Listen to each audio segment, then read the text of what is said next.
Hello and welcome to another video review. This is of King Arthur, the role-playing wargame, the Saxons, as well as the Druids. I was originally going to review these separately, but I came to find out that they actually are pretty much the same thing, only with opposing factions. So I decided to bundle this review together and give you an overall score of both. So I'm not going to talk about the presentation because that's literally the same as it was in the original King Arthur, the role-playing wargame. The difference is they added in a little bit of new music for each faction, but it's really nothing that's that noteworthy. In fact, I think the music is actually a little worse in the Druids and the Saxons than it is in the original game. So they really didn't change that much, but in terms of the presentation. So I'm just going to go straight into the gameplay. Now, the Saxons and the Druids are basically just adding in two separate campaigns that really have kind of the same effect.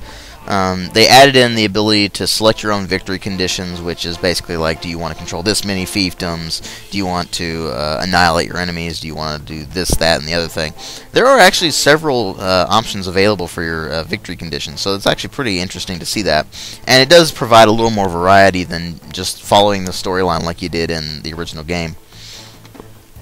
And both of these expansions do that.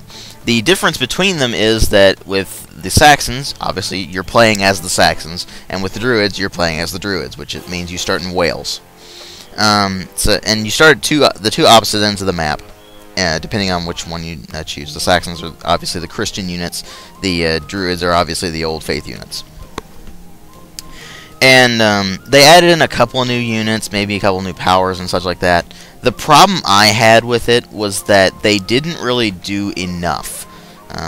The Sealy units are still incredibly weak compared to the Christian units. At least, say for instance you send your army of Saxons out, they will steamroll pretty much everything. Fairly early on even. I mean, those units are ridiculously powerful. Whereas with the Old Faith units, you're stuck with the really crappy stuff until you get, actually, Sealy or Unsealy units. And so there's still that massive power gap between them. The Saxons are still, the Christian, I mean, are still ungodly overpowered compared to the Old Faith units. So they made it unnecessarily difficult for the Druids campaign. I mean, unless you're really good at playing the Old Faith, which is pretty brutally difficult in this game. So it's just crazy to see that they really didn't fix any of the balancing problems that they had in the original game, and that just bothered me.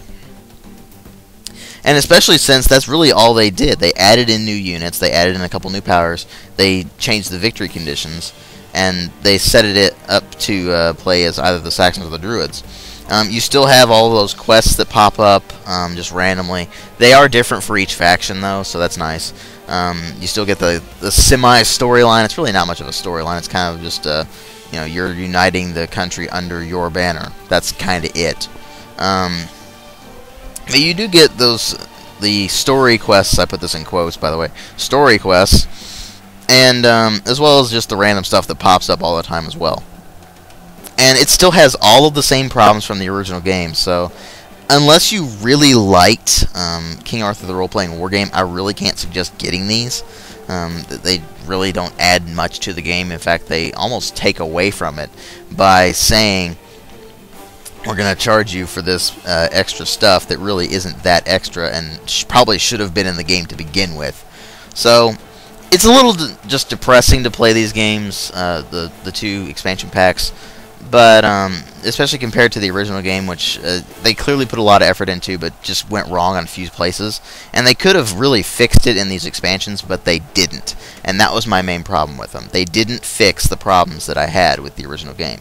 So hopefully they'll do that in the sequel, but I really can't recommend these expansion packs. I give them a 2 out of 5. Thanks for watching.